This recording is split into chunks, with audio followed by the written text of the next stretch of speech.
What's up, my dudes? So I got the gearing guide for MX Simulator. So with gearing, I feel like this is one of the most personal preference kind of things in the game, man. And it can actually make quite a big difference, but it's just like anything. Like I've always said, a lot of it is just about whatever you get used to. Anybody can be fast with almost anything depending on how long you've been riding with it. That's about what it all comes down to. So to get it in your head like one gearing is better or worse than another gearing, that's really kind of a false statement. It's more so like which one feels better to you in particular is what makes the biggest difference. And I feel like it really comes down to how you learn how to shift in the game and how fast you shift and kind of, your own personal style that you have, kind of how quick you get on the throttle out of the corners, all that kind of stuff makes a difference on what kind of gearing you're going to want to have. I know one seems like pretty common mistake beginners make is they'll go in there and they'll have their stock gearing for way too long. And if you want to run stock gearing forever, that's okay. It's not a terrible gearing. The actual 0, whatever the hell it is, where it's just like both of the things are right down the middle. If that's what you want to run, that's cool. But I feel like a lot of beginners, the reason why they can't really get up to speed and they're like wondering why the bike is not revving as much as it should be and the RPMs aren't getting up in that sweet spot range and all that kind of stuff is not only the fact that they're not really, full blast on the throttle like they should be, but also the actual gearing of it is too mellowed out. That stock gearing's a little too mellow. It doesn't have enough oomph. You know what I mean? That's the only way to explain it. It doesn't have enough go-go juice, man. You can definitely change the entire characteristics of the bike when it comes to simply the gearing as far as the power of it. And every bike is different. Not only every different bike, like CC size, but also dyno-wise. That's what's weird about it is you could have a certain gearing on a 2016 KTM 450 and then have a totally different gearing on a 2017 Husqvarna 450, and the bikes will almost feel the same, but yet they have totally different gearings. But the power bands are different of the bike, and kind of the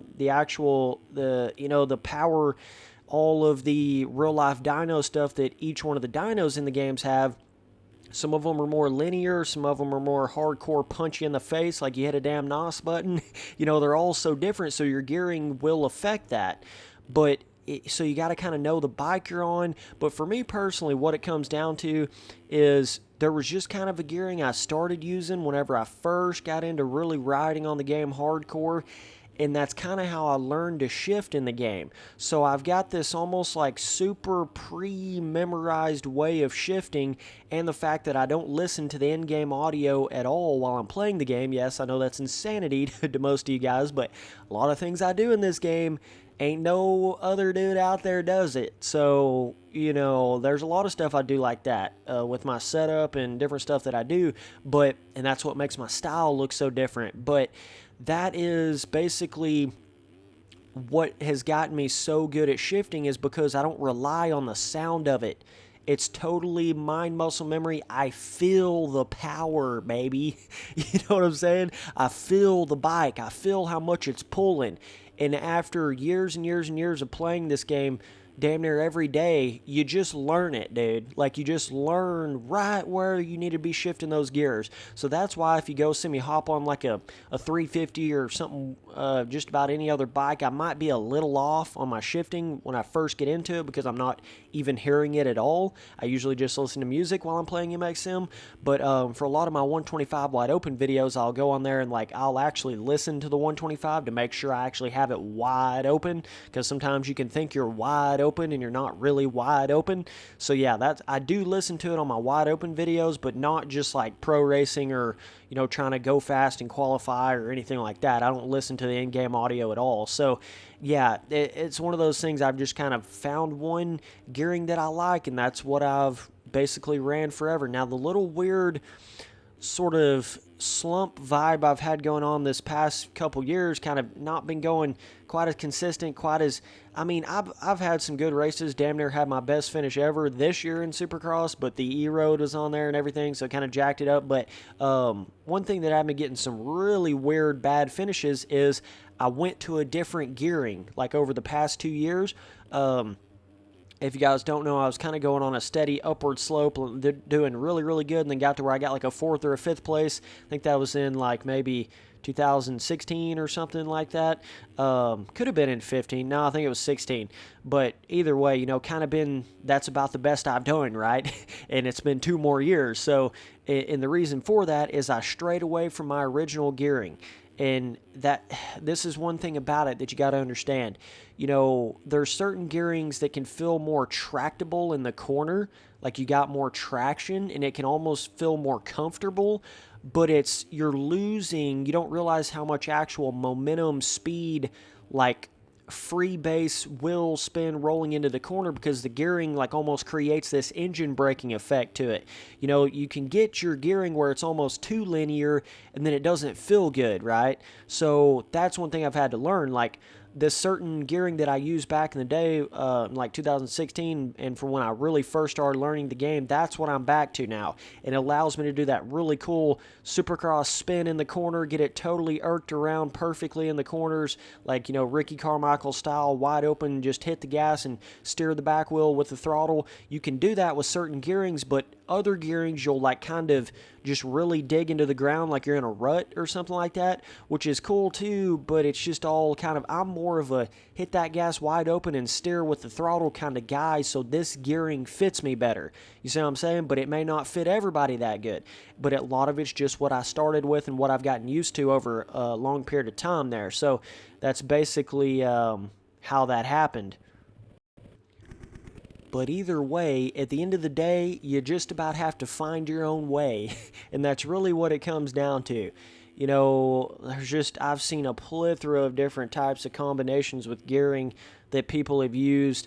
There's some people do the maximum acceleration gearing, some people do the maximum top speed gearing, some people do stock gearing, and then there's all different kinds of little, you can kind of combine where you make it like where you've got, where it'll be like one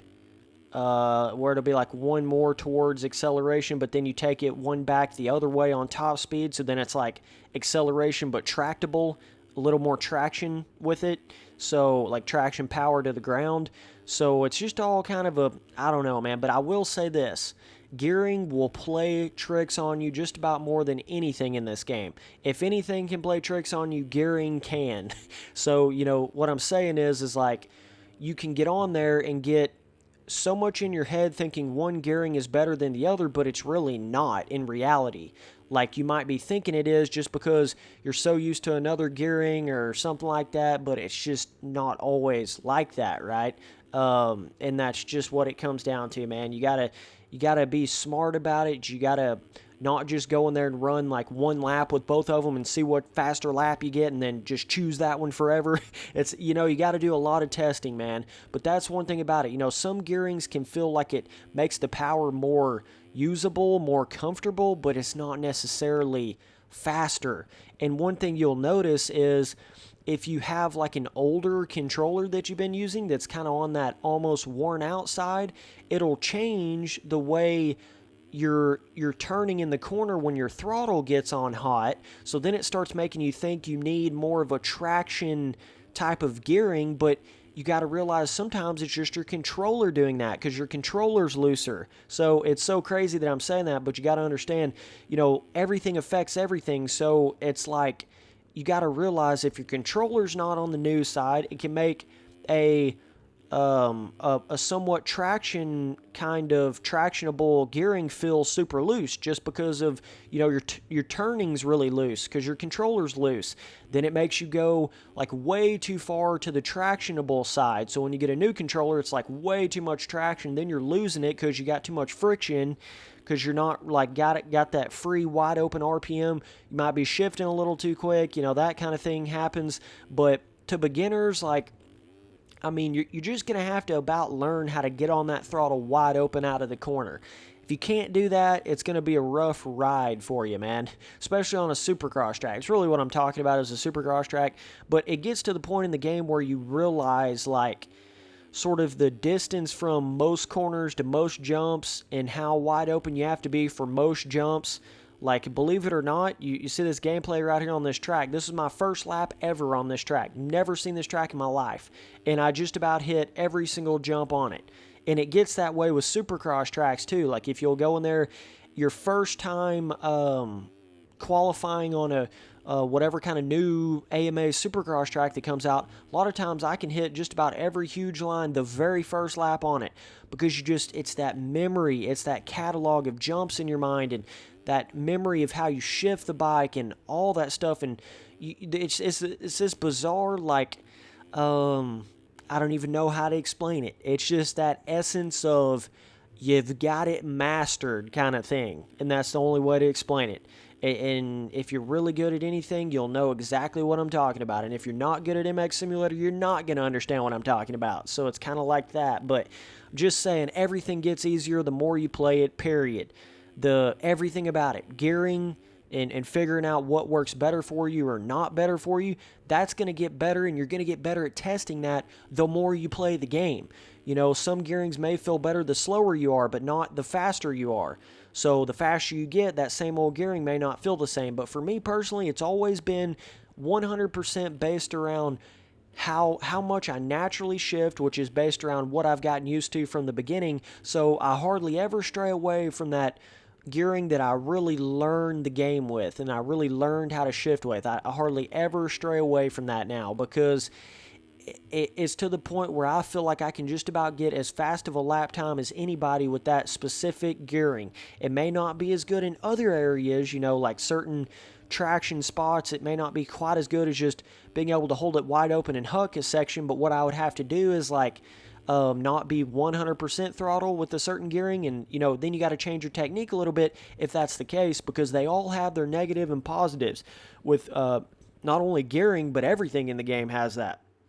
So, you know, it's about, like, it's going to be better in certain situations. Like, for instance, you know, a more acceleration gearing is going to be better, obviously acceleration, but you're going to have to shift really fast. You have to know how to shift with fast acceleration gearing. It's going to be more power, but you got to be able to shift that thing, man. You know, you can't have that on automatic shifting. It's not going to work very well if you got it going like that. It's just not going to happen like you're thinking. But you know, those gearings that are like a little bit more top speed-esque, you may not have to shift as fast, but they're not going to rev out as quick either. So it's kind of a catch-22. You just got to figure out what's good enough for you at a certain skill level and that kind of thing. But yeah, man, I mean, I don't really know much more of a guide, like, type of sense, what much more I can say on that. It's that's just, you just got to be smart with it. You got to just know. This is a really cool bridge right here. I've never actually seen this on this track. A little log cabin over here. But yeah, man, that's what it comes down to with gearing. It's just, you got to know what you're doing. Every bike's going to feel different with different gearing. Every bike dyno is going to feel different. And at the end of the day, just don't get caught up in it. Don't get lost in it. You know, some people they're like, oh, dude, what gearing do you run? Oh, and then they're trying to get like this pro dude's gearing over here. Like, dog, I'm telling you, the gearing, it's a personal thing. It's different for everybody.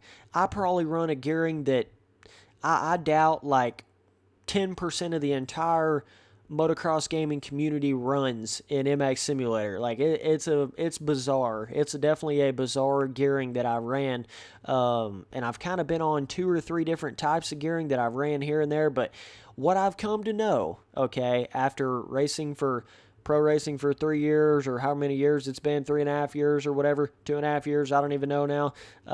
What I've learned is sometimes going back to your roots is the way to go. Sometimes, like, you know, you can get caught up in the setup and the suspension and the way you change it, and you're thinking it's making you faster, you're thinking it's making you better, but in reality it's actually not. And then you change it back to what you had before and you're balling out, dude. You know, you're flying.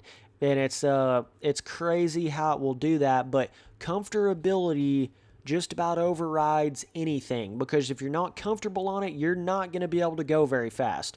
Like, you can have the best whatever in the world, but if it's not comfortable to you personally, in all reality, it doesn't matter all that much, man. The comfortability is what allows you to go wicked fast in this game. That feeling like you're not even actually thinking about what the bike's doing. You're completely one with the bike. You know, there's zero thinking about it. There's no like, man, if I gas it too hard in this corner, it's going to screw me up, or, oh, I can't huck this because I have this certain whatever suspension setup or whatever it may be. You know, there's none of that. It needs to be, you're just riding that bike and it's doing everything you want it to do. And once it gets to that point, you better hold on to it, because a lot of times you can almost overcorrect, you try too hard to make your setup better, and in reality, a lot of times the simple way is the best way. The way that fits you is the simple way, what you got used to, that kind of stuff. It just fits you in the way that you've learned the game a lot of times. So that's something just to keep in mind in the whole, outlook on it there. But don't forget, I have all of my MX Simulator guide videos in a playlist on my front page. I think I've got 10 of them or something like that on there, so you can go check out all those. But either way, until next time, dudes, I really love doing these guide videos. I think they're definitely a fun thing to do, and I'm able to explain to you things that it's not such direct guidance and tutorials. It's more of like a bigger overall outlook with actual experience with this shit, man. Like lots of experience with it, and realizing how people just don't know what the hell they're talking about when they speak on a lot of this stuff. Just because this guy says this is the best way to do it, or that guy says this is a good setup, or this guy says that that's what you have to run, take it with a grain of salt, man. I'm one of those guys. There was so many people telling me how to play this game, what setup to use, how to do it, all this stuff. And you know what I did? I said, fuck all that. I'm not listening to any of you guys. And it's nothing personal. It's just I wanted to do my own thing. I wanted to go down my own route because I felt like I knew what I was doing. I felt like I knew the right way to do it in my own mind. Even though I wasn't as fast at that point, I knew what I was doing, right? And all these, people were trying to tell me, no, you can't do that. That's the wrong way. Well, look at me now, bro. Like, I stuck with my guns, and look at me now. It's, I don't know. I'm just saying, everybody's an expert on MX Simulator. Everybody thinks they know everything about it, but you got to realize no one knows what's best for you other than you, better than you. No one does. Nobody else out there does. So that's just something to always remember, man. But either way, appreciate you guys watching all the videos. Later, dudes.